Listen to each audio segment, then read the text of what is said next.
All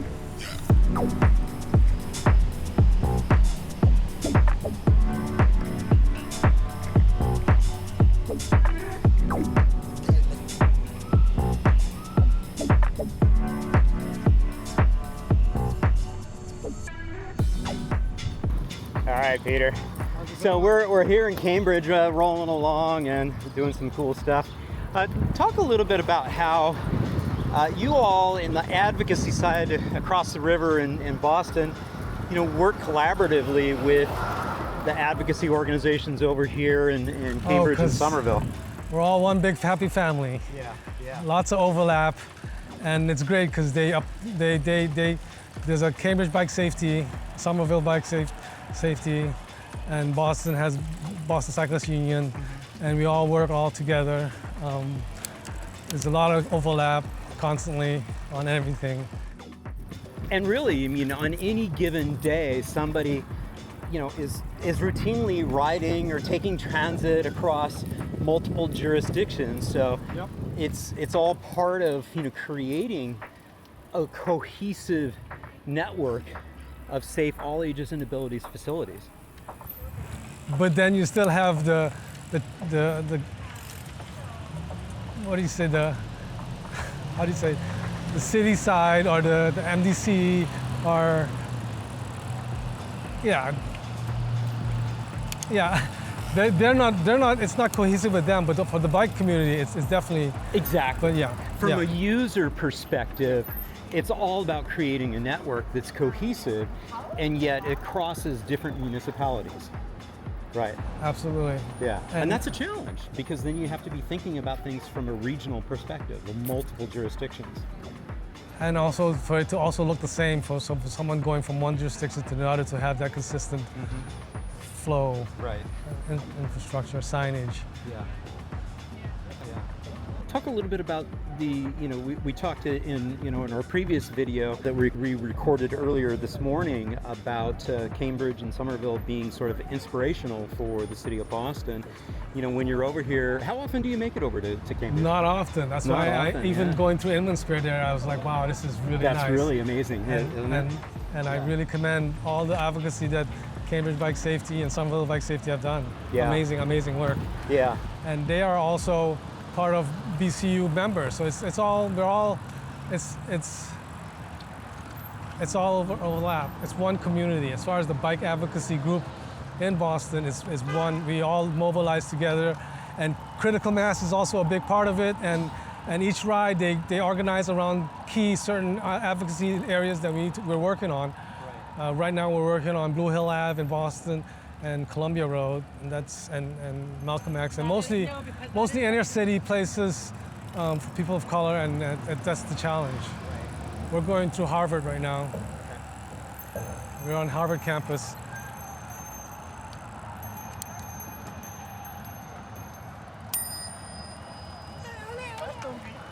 That's a tunnel underneath there, and we're going over the tunnel to get over to Harvard Square. Okay. And this is like a multi-plaza open space, which is great. This tent is usually not here in the winter. Fantastic. Thank you very much, Peter. Yes. All right, folks, welcome to Harvard University. So we are currently standing on a plaza that is on top of an underpass. Now, Cambridge, much like Boston, is very old, and so our streets aren't a nice, pretty grid. They are going from where people want to be to where people want to go, and they kind of fan out from a lot of central locations. So on the other side here, we're going to pass through Cambridge Common next, which is one of those big central areas that a lot of the streets in Cambridge fan out from, which works all well and good when everyone's walking everywhere with their horse and buggy and whatnot, but when you introduce automobiles, the end result is you get a sort of traffic whirlpool, where whenever you need to go anywhere in Cambridge, your GPS will probably take you through the Cambridge Common area. So there is a lot of vehicular throughput. And so how does that affect quaint old Harvard University? Well, this street that we are on top of used to be at grade. It used to be effectively not a highway, but a very unpleasant experience dividing the campus in half. So in, I believe, the 70s-ish, they built this cap over the road. nice plaza space. You can hardly hear the traffic. People are gathering, you got fountains, you got all sorts of stuff going on. But it does provide an interesting issue. What about bike connections? Now there are technically bike lanes through the underpass. They are just stripes, and you will be going next to cars that are going like 50 miles an hour. They are not very pleasant. I avoid them, and I like to think of myself as a somewhat brave cyclist. Instead, you are allowed to bike up here, but the way that they jurisdictionalize it is that cyclists are guests. Now, cyclists are guests. What does that mean? People treat guests differently. Hopefully you're treating them well, but the psychological aspect of it, if you have a guest in your house, does that mean you are accommodating to their every whim, that you are being as nice to them as possible? So in this case, does that mean that the pedestrians should get out of the way of the bikes because you gotta treat your guests well? Or if you are a guest, does that mean you need to be as accommodating to your host as possible? So as a cyclist, you should be going as slow as pedestrians, yielding to everyone, and expecting that you're intruding on their space. And this is kind of a vague question, but when you slow everyone down enough, and when it becomes very clear that it's a mixing zone, people are pretty good about figuring it out. So you can throw in some vagueness, you can throw in a little bit of obscurity, but as long as everyone's slow and safe, and it's very clear to everyone, like, hey, maybe don't run over these poor undergrads, they're suffering enough, it all kind of works out.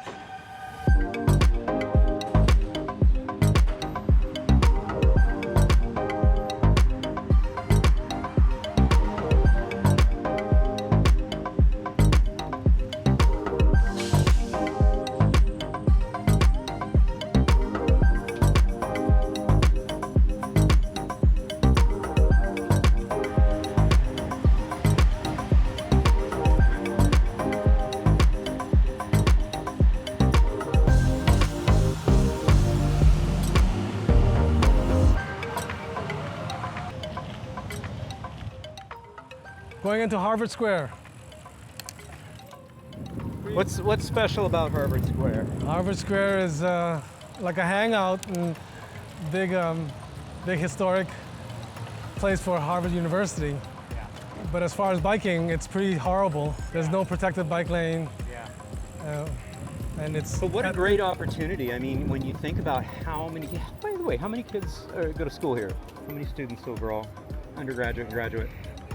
I can imagine, I don't know, Yeah. but yeah. But yeah, no, this is, when you think of these squares, you're thinking of these places where people want to be, and yet we've got all these cars jammed in here. Yeah. Yeah, there's a bike corral here. This all used to be cab stands, so at least this is open. Yeah. But before, I mean, you see pictures from the 70s. There was like cars all over, sidewalks and everything. Yeah. So we've come a long way, but Yeah, but still yeah. a long, long way to go. Yeah.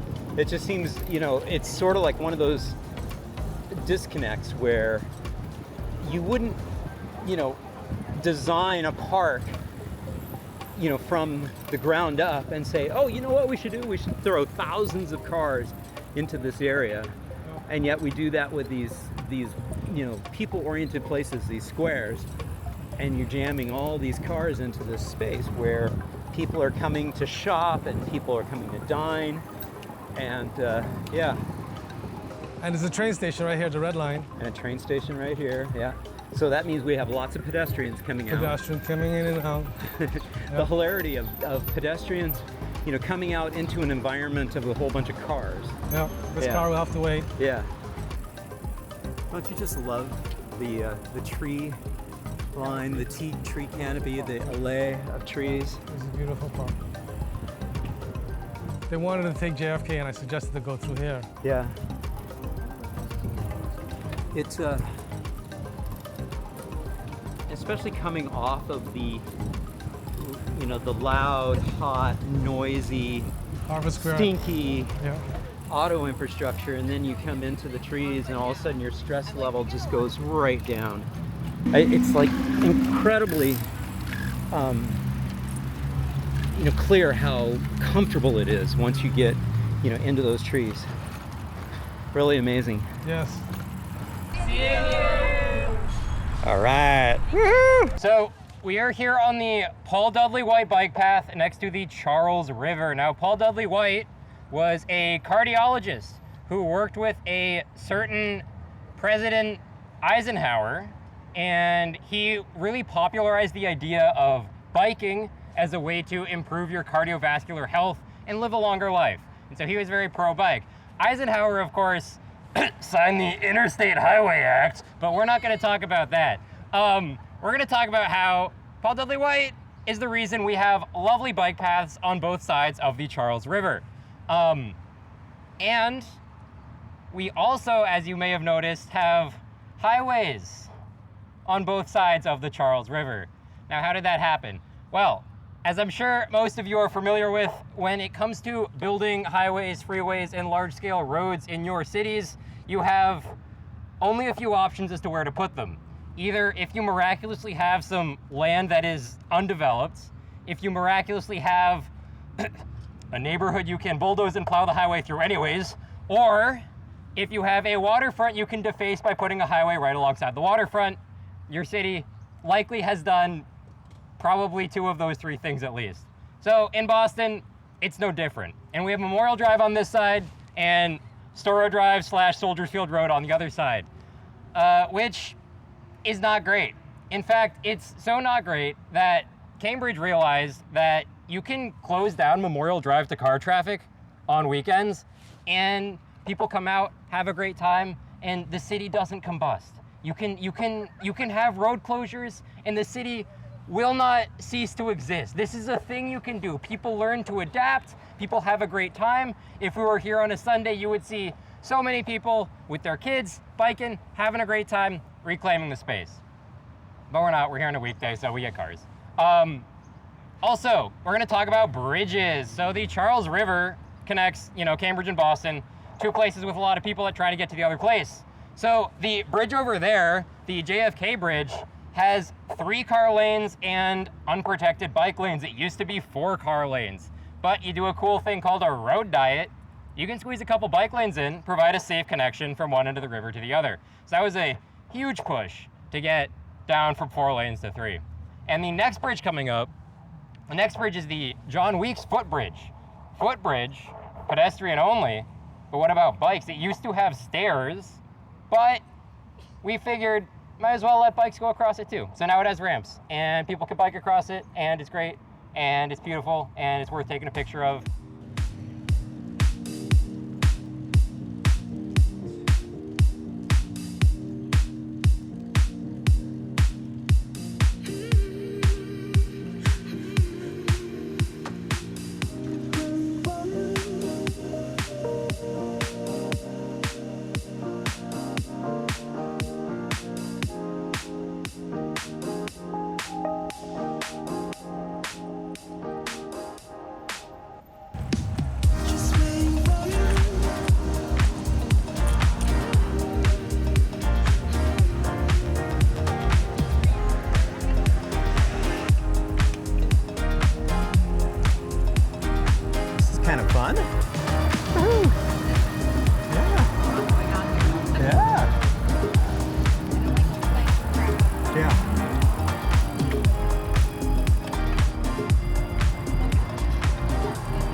Yeah.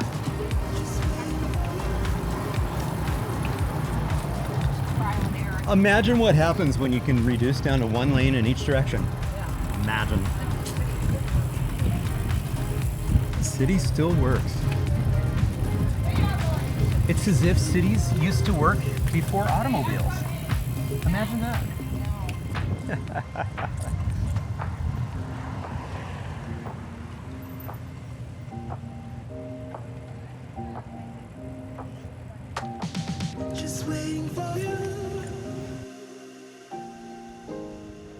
All right, everyone, welcome to Massachusetts Avenue, or Mass Ave for short.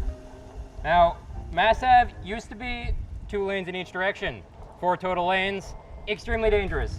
High crashes, a lot of fatalities, and in the mid-2000s, before my time, we put in a road diet. Now, there's a lot of trickiness with putting in a road diet on a street like Mass Ave, because Mass Ave is one of the few streets that is actually like a straight line with destinations along it that becomes a main thoroughfare for transit, people walking, people biking, and people driving. You've heard this before. But Mass Ave was like one of the first really good examples of how to do a road diet well in Boston. Now, it had a lot of traffic, or at least everyone always complained that there was a lot of traffic. So how can you possibly get rid of 2 whole travel lanes and not, of course, make the city explode? So you just got to be real strategic about it. You got to be strategic about your signal timing and your turn lanes. Because if you have 2 travel lanes in each direction and you're at an intersection and one car's trying to turn left and they're waiting and waiting and waiting for a gap in traffic, well, congrats, you only have 1 travel lane. So if you formalize where you can turn left, where you can't turn left, give them left turn arrows, restrict movements, yada, yada, yada, then it all works out. And you can have the street be safer and more efficient for everyone. People walking, biking, taking the bus, and of course, people driving. That's the thing. Road diets, they help everyone. They're real nice. Now, Mass Ave, the bike lanes are still kind of not great. It's still a lot of quick builds, a lot of flex posts. All of those concrete barriers, we are not allowed to use those for permanent bike lanes. The only reason we have those triangle jersey barriers is due to the outdoor dining. Since they are temporary for the COVID era outdoor dining, we're allowed to have actual good protection. It's a weird situation, but I'm glad we have them. Yeah, so another big thing about Mass Ave, you got businesses on both sides, a lot of people crossing the street at unsignalized areas because people are lazy. I've done it, you've done it. We've all crossed the street we're not supposed to. But when it's 2 lanes of traffic in each direction, super dangerous. A lot of people getting hurt. So we added in a lot of RFBs, a lot of unsignalized crosswalks. And you can only really do that when you bring speeds down and when you bring the total number of lanes down. So the end result is a much nicer, much more livable Mass Ave. And yeah, we're gonna keep on rolling.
All right, so on the way here, we had an interesting observation. A lot of these signals in Cambridge have a sign. That sign says no turn on red. Now the history behind this is pretty interesting. So in the 70s, we had a thing called the gas crisis. I don't know how many folks remember, but as part of a way of conserving gas, the federal government legalized right turn on red nationwide. Now, this thinking behind it was cars would spend less time idling at stoplights, and therefore less cars on the road, therefore people would save gas, therefore it would all be good. It was not all good. Anything you do to make it easier and more convenient to drive will result in more people driving. And anything that results in cars turning right on red will result in more cars turning right into pedestrians and right into cyclists. So tons of people died. Now, famously, New York City, not allowed to turn right on red. Montreal, Canada, not allowed to turn right on red.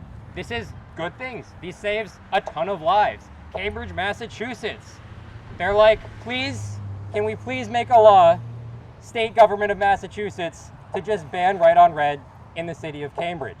Now, Massachusetts is like, you guys aren't quite New York level, so someone just driving through might not realize it, and then they might get ticketed, and it might seem unfair, and Cambridge is like, okay, we can't just outright ban it legally.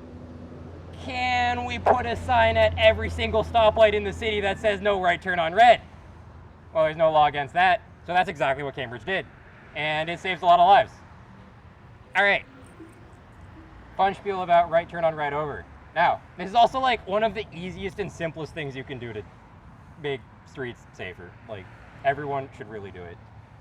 So, here we are at the Mass Ave Bridge, another bridge over the Charles River. Now, the Mass Ave Bridge was reconstructed in the 70s and presented with an option of changing the bridge. Now, as we've been over before, major changes to infrastructure are really a 1 in every 100 years type of opportunity. So if you're gonna put any effort into fighting for safer or better infrastructural accommodations for people walking, biking, etc., you want to take these big project opportunities every chance you can get. And there was a big push to turn this bridge from 2 lanes in each direction in the reconstruction project in the 70s to turn it into 3 lanes in each direction because traffic was so bad in Boston, and this would be the one silver bullet that would finally fix traffic and everyone would win. Right? Wrong. So this bridge was reconstructed with 2 travel lanes in each direction. When Boston started putting in bike lanes in the 2000s, they found the space to squeeze in 2 little narrow 5-foot painted bike lanes on either side. Now, you'll notice as we bike across it, the catch basins, where the water flows in, the sewer grates, are about 3 feet wide, which means if you are a cyclist and you do not want to trip and die, you must basically enter the travel lane where cars are blasting through at like 40 miles an hour. So, fortunately, recently we were able to put in a road diet. So the bridge is effectively 1 travel lane in each direction, but the real traffic impact doesn't come on the bridge itself. It comes at these stoplights at either side of the bridge. That's what really limits traffic throughput. So you'll see that on both sides of the bridge, it opens up to multiple lanes when you're approaching the signals. So you can have it be narrow in the middle as long as you account for the fact that you might need to widen it back out at either end. Now, another unique, interesting thing about this bridge is it is subject to what I like to call jurisdictional hell. So the bridge itself is owned by the Massachusetts Department of Transportation. The traffic signal on the Boston side of the bridge is owned by the Boston Department of Transportation. That traffic signal on the other side of Memorial Drive right here is owned by the Department of Conservation and Recreation because they own Memorial Drive. And this traffic signal is owned by the city of Cambridge, which means that if you are doing anything to change traffic patterns on the bridge, you have to deal with 1, 2, 3, 4 different people that don't like doing this sort of thing. So, oh boy, it was a fight. But our end result is a lot nicer. And as you're biking across this bridge, just remember that it used to be a 5-foot wide bike lane where you were 1 solid gust of wind away from just getting slammed into someone's fender. So we've come a long way here in Boston.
this signal sucks because it gives these cars the green light before it gives the bikes the green light. Yeah.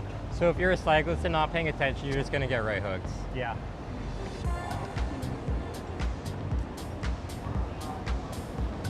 And these are supposed to like be actually raised so that they slow drivers down, Right. but they are not. They are not. Yeah. And they are useless. I do notice the, a nice articulation with the going around the transit stop there. Oh yeah, Nicely done. absolutely. It's because you want the bus drivers to be, or bus riders to be right next to where the bus stops. Yeah. But like that's normally where you have a bike lane. So what do? Just throw the bikes behind them. Everybody wins. Yeah. Yeah. Truly best in class effort. Absolutely. And looking at the paving here, it looks like this is all relatively recent too. Oh yeah, all of this went up right when these buildings went up. So this was finished in the last couple of years. All brand new, state of the art. Very nice.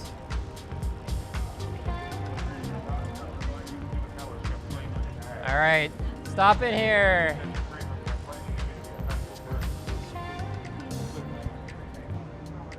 All right, folks, so we have talked a lot about quick build. Quick build being what you can get away with when you don't spend a ton of time and money.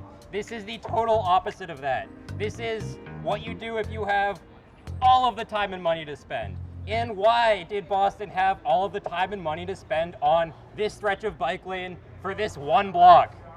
Because they made the developers pay for it.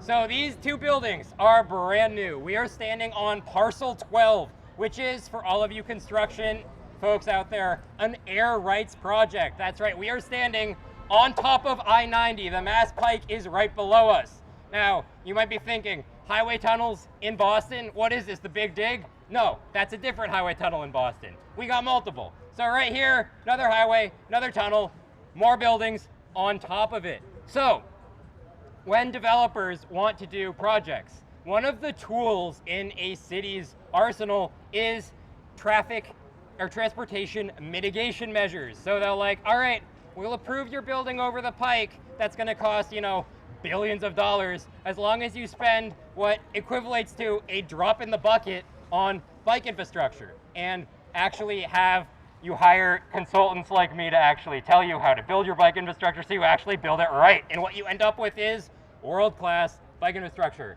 If you'll notice, we have a bus stop here. This is one of the busiest bus routes in the Boston area. And how do you have a bike lane as well as a bus stop next to each other? Well, you just put the bike lane behind the bus stop. It's as simple as that. The bus riders can just hop on the bus nice and easy. Bike riders can just avoid them by going behind. It's all hunky-dory.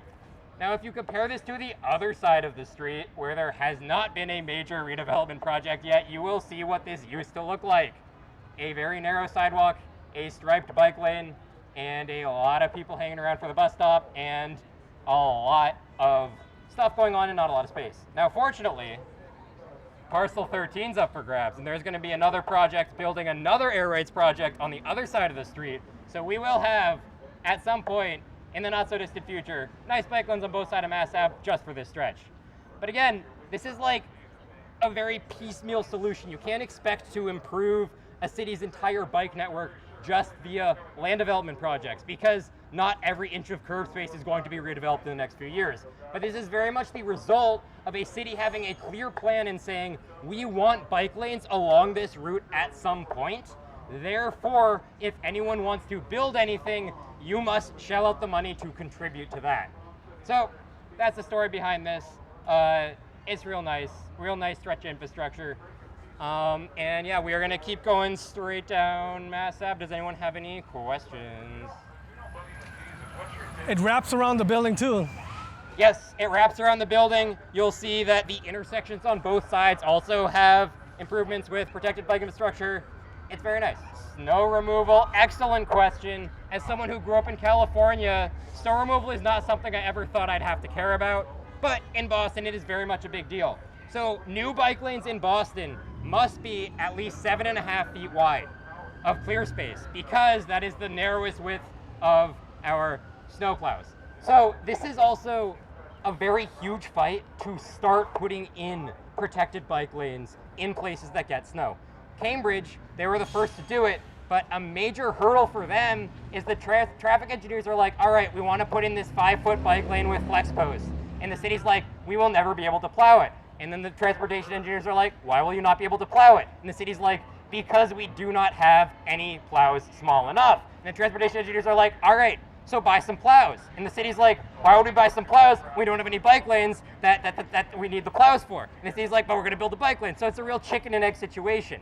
And so this is a huge hurdle to get over for a lot of colder municipalities. But once you get over that hurdle, once you build up the infrastructure to care for your infrastructure, then you end up with very easy to clear bike lanes. Boston clears its bike lanes better than it clears its sidewalks because it relies on the property owners to clear the sidewalks in front of their houses, which means that in the wintertime in a snowstorm, if you live on a street with a protected bike lane, you will see everyone walking in the bike lane because these sidewalks are still sheets of ice. So bike lanes, good for pedestrians too. Rolling.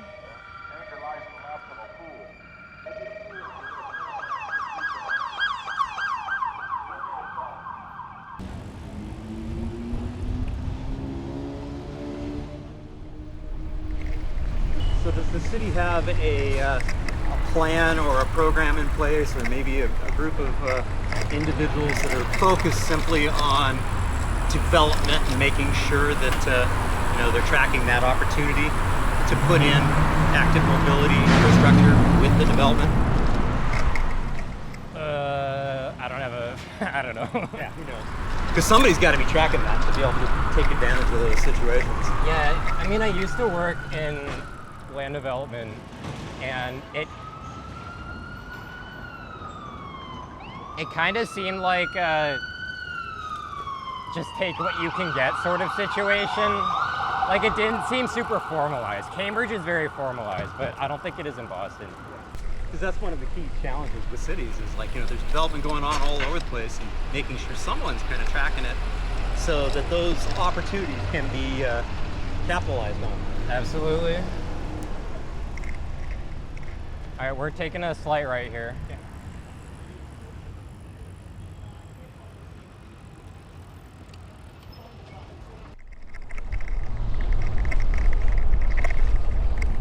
So Ben, this has been one of the only streets on this tour that is what I would consider, one of those quiet, residential, low traffic, low speed environments. I would imagine that this is also a critical part here in the Boston, Cambridge, Somerville area, trying to take advantage of these types of streets. Oh, absolutely. Yeah, so most of your street network is going to consist of low volume, low traffic streets, and most people live on these streets. So if you want to have a safe biking experience to get somewhere, having nice fancy bike lanes on the thoroughfare is good and all, but how do you get to the thoroughfares? Yeah. And the answer to that is just slow people down on these side streets. You'll see there's plenty of speed humps here. Yeah. That's part of a major initiative by the city, safety surge, to slow people down on the neighborhood side streets. And it's great for drivers, it's great for residents, great for people with kids, Yeah. and of course, it's great for bikes. Yeah. And we're gonna stop right here to the left. And I see up ahead, is that basically, in essence, a modal filter? Kind of, I mean, that's a special case because that's northeastern property. Got it. But that is like one of the key tenets to, creating these, Oh, absolutely. yeah, you've got to have that traffic diversion to really make it sing. All right, folks, this will be the last time I will be talking at you through a microphone. So, we are here on a quiet neighborhood side street in Boston. Now, can anyone tell me what's some special infrastructure you noticed on the way here? Speed humps, that is correct. Notably, these are speed humps, not speed bumps. What is the difference? A speed bump is something you might find in a parking lot. It is very abrupt, it is very jarring. They really want you to slow down to like 5 miles an hour. A speed hump, like this, nice large gradual, about 12, 16 feet wide. It's designed so that cars go over it at around 10 miles an hour. Look at this lovely lady, 10 miles an hour, nice and safe, nice and slow. So, one of the easiest ways to make it safe for someone to bike in their neighborhood is not to put in fancy, expensive bike lanes everywhere. No, it's just to slow down cars and reduce the amount of through traffic. So if you take a neighborhood with a lot of slow streets that you don't want a lot of through traffic on, and just throw in some speed humps, little chicanes, other traffic calming measures, you can really do numbers for promoting bikeability. Now, in Boston, we have a safety surge program. It started in 2017. It was basically the city put together a map of all of the streets in the city and determined which streets were eligible for speed humps. And the city has been going neighborhood by neighborhood and installing them at an extremely fast pace. So in the last few years, we have, I don't have the numbers, but like we've done a ton of good work. And what's important when you want to install speed humps on streets like this is you do it for a whole neighborhood at one time. Because if you just do it for one street at one time, people might not use that street as a cut through, but they're just going to go to the next one over and speed on down that one. So it's got to be a comprehensive, holistic approach. And you all are going to love this. It is so cheap, incredibly cheap compared to any other solution to slowing cars down. So yeah, speed humps are great. Just wanted to show you all this. And after this, we're gonna go straight back to the bike shop because I know we all have a schedule to keep. But yeah, any questions? All right, we're gonna keep on rolling.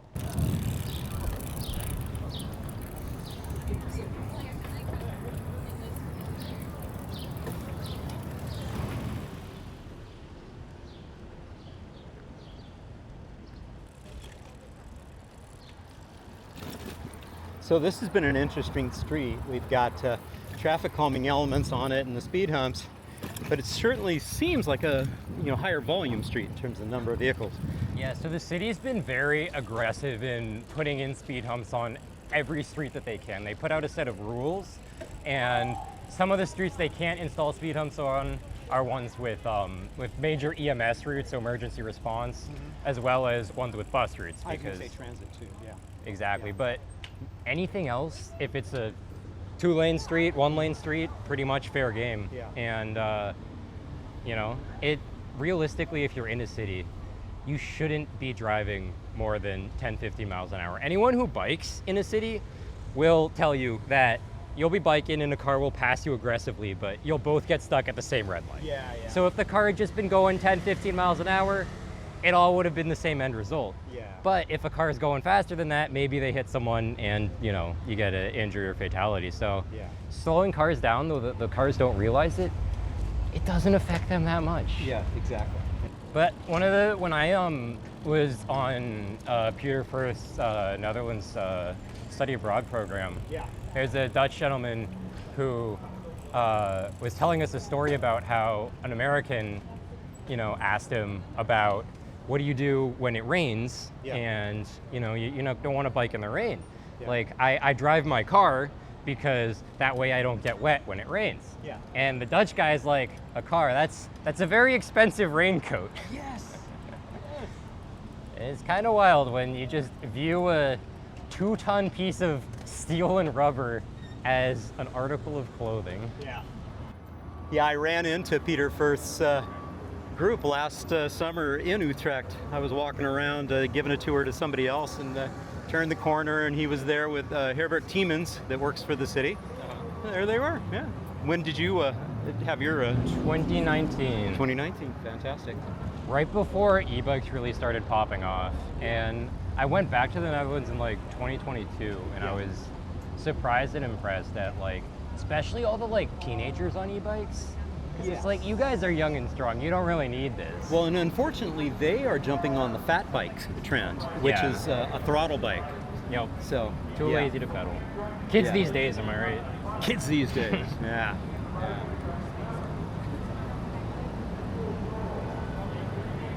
It was also interesting when e-bikes first started popping up. I think the Dutch were having more cycling fatalities because it was elderly people that weren't familiar with the power. Yes. You are absolutely right. And the weight, e-bikes are a little hefty, and if you're not ready for it and you come to a stop, it's pretty easy to fall over. Yeah. I don't know for sure, but I think that things are leveling off a little bit. But unfortunately, right now in the Netherlands, some of the authorities are starting to push helmets. Oh, really? And it's real unfortunate. It's got many advocates and organizations like the Fietsersbond saying, we need to be making safer infrastructure. We still have a lot of work yet to do there. Yeah. So, And that's one of the things I try to emphasize, for people in North America is like, yes, we can learn from the Dutch, but don't think that the Dutch, situation is perfect. They still have lots of things they're working on. Yep. If you can build it, you can tear it down. Yeah. And there are plenty of people that want to tear it down. Yeah. Yeah, if I'm by myself, I'm running this light. Oh yeah, yeah, for sure. Popping right over there. I can't see it for clear.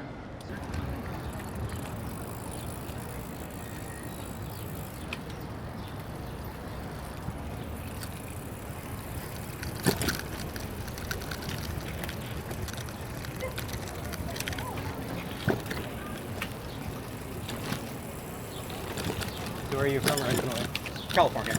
Oh, where about? Fourth generation Angelino, Los Angeles.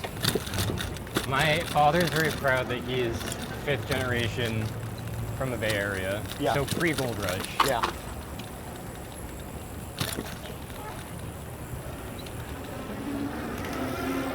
Yeah, we weren't quite pre-Gold Rush. We were 1880s, but still. Where? Southern California, Los Angeles, without roads, or without cars. Excuse me. Where in LA did you grow up? The family was originally in downtown, and then moved to Highland Park, and then most of the family in the 50s made their way out to the San Gabriel Valley, Glendora area. And I only lived there up until 72 and then moved to Northern California. Where in NorCal?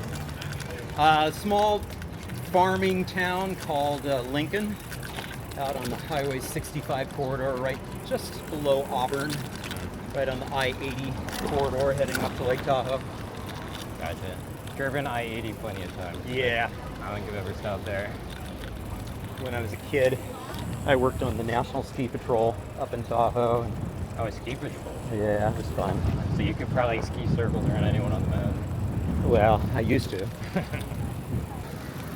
Again, here's the, this is the finish line for the Boston Marathon.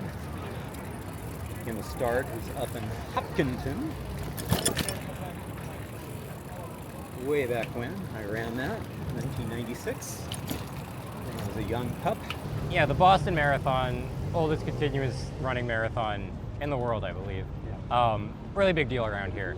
But the Midnight Marathon is for when the people that aren't so good at running but are really good at cycling get to have their fun. So the night before the marathon, starting at midnight, you'll have, my buddy counted it this year, was something like 2,000 cyclists bike the marathon route. In the middle of the night, they got all sorts of glow sticks and string lights and everything on their bikes. And it's just a real fun rolling party. To say that they were the first people to, do the marathon route on Marathon Monday. And you feel great. You're like, wow, I did this so much faster than the runners. And then the next morning, you realize that the runners beat you by a good half hour because those guys are just sprinting the whole time. Right. And they're averaging like ridiculously high speeds. Yeah. And it really humbles you a little bit. Yeah. But it's pretty fun to bike the route. Very cool. And it's so much fun to ride at night. I mean, it's one of the things that people don't appreciate is just how cool it is to ride a bike at night. Well, that's the thing, because normally riding a bike at night is a very dangerous endeavor. Yeah. I think per mile traveled, it's way more dangerous to bike at night than during the day. But if you're part of a large group, if there's very few cars on the road because it's, Marathon Monday, it's a fun opportunity. Yeah. Explain Marathon Monday. A lot of people don't realize that it's run on Monday every year. Yeah, so Boston and Massachusetts gets Patriots Day off, which is, I believe, the first Monday in April, second Monday in April. I think it's the second, yeah. Oftentimes it's on the 15th, so yeah. And yeah, it's just a statewide holiday, but that's when we run the marathon. And they shut down a ton of streets in the city. It's very hard to get anywhere downtown or in Back Bay or anywhere in Brookline, really, because you can't really cross the marathon route. And hundreds of thousands, tons of people come out to support it, cheer on the event, cheer on the runners. It's a real great time, and it really brings the community together. and it's a big open streets project. It's a opportunity to walk or bike on streets that normally are straight up off limits to you because they're filled with cars. Well, it's a demonstration that streets are for people. Exactly. Yeah, yeah. And thank you so much for this tour that you gave us today. Are there any final thoughts that you have for anybody tuning in about the experience and the work, the type of work that you and your firm are doing here in the Boston area? Well, if you like what you've seen here, if you like seeing bike infrastructure and people on bikes having a good time, the people to complain to are not the engineers. Engineers know what to do. The people that you want to complain to are your elected officials. If you want good bike infrastructure in your community, it's always a political fight. Yeah. We know how to build good bike lanes. We've been able to do it for decades. Yeah. But to have the political will, to have the funding, and to have the legislation behind you, that's what's most important these days. So, and I'd like to emphasize too that in order for the politicians to have the political will, there has to be a groundswell of support by the constituents. So that's where it's really important to, build the momentum that you have within your community groups and spread the word, because there's always going to be complaints and complaining. Absolutely.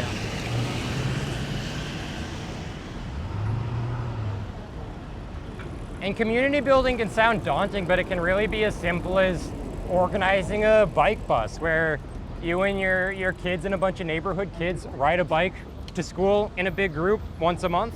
Something as simple as that, just anything to get folks involved and show that people want to ride bikes.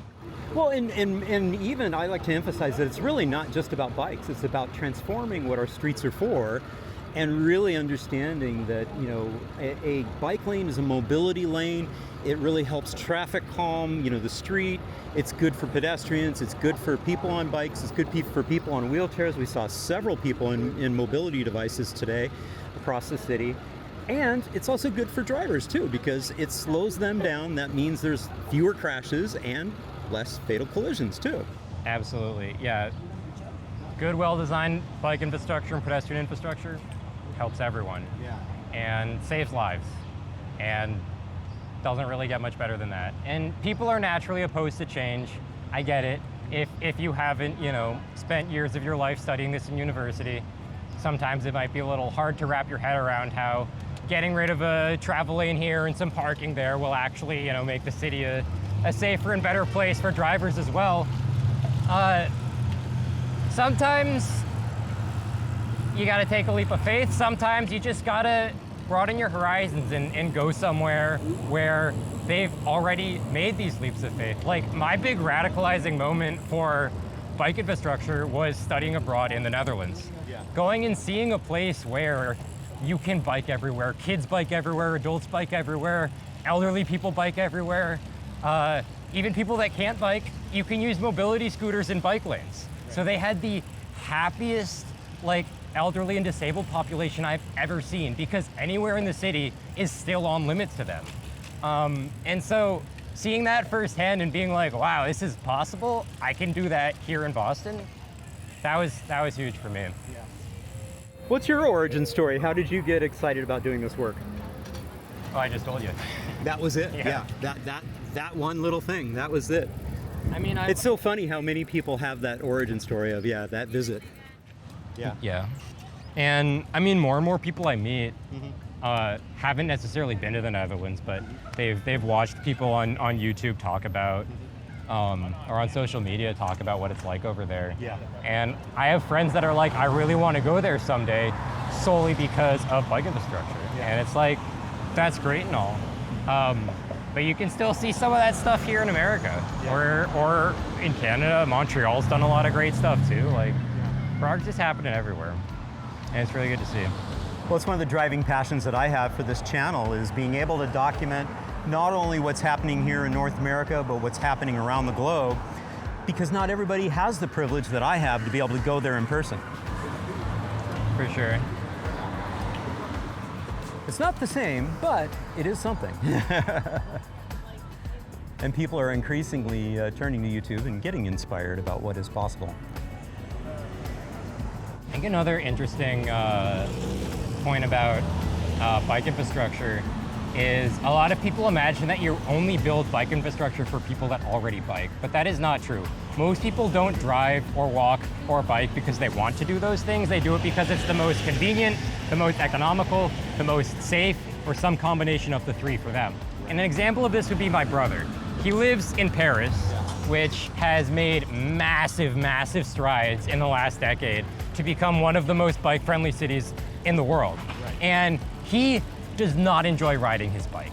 Yeah. He has a bike, and I asked him about it, and he's like, yeah, it's faster than the metro, and it's never late. And I'm like, you know what? Fair enough. You know, if you design bike lanes so that people feel comfortable and safe using them, like Dutch people, pretty much everyone there knows how to ride a bike, owns a bike, rides a bike on a regular basis, but nobody calls themselves a cyclist the same way that we do here in America. Correct. That's just because no one in America is like, yeah, I'm a pedestrian because I walk to a coffee shop a couple times a month. Yeah. No, it's just a tool. It's just a way of getting around. It doesn't have to be your whole identity. Yeah. And that's kind of the end goal. Yeah. It's just providing everyone with that tool that they feel comfortable using. Well said. Thank you. Again, thank you so much, Ben. This has been fantastic. Yeah, no problem. Hey, thank you all so much for tuning in. I hope you enjoyed part 2 of the CNU Ride Like a Local tour around Boston and Cambridge. And if you did, please give it a thumbs up, leave a comment down below, and share it with a friend. And if you haven't done so already, be honored to have you subscribe to the channel. Just click on that subscription button down below and ring that notifications bell. And if you're enjoying this content here on the Active Towns channel, please consider supporting my efforts by becoming an Active Towns ambassador. Hey, super easy to do. Just click on the join button right here in YouTube or navigate over to activetowns.org. Click on the support tab at the top of the page, and there's several different options, including becoming a Patreon supporter. Patrons do get early and ad-free access to all my video content. Again, thank you all so much for tuning in. I really do appreciate it. And until next time, this is John signing off by wishing you much activity, health, and happiness. Cheers. Hey folks, another big round of applause for Ben, Lucy, and everybody else. And again, huge shout out to all my Active Towns ambassadors supporting the channel via YouTube Super Thanks, YouTube memberships, Patreon, Buy Me a Coffee, and yes, even making donations to the nonprofit. Hey, I simply could not do this without your support. Thank you all so very much.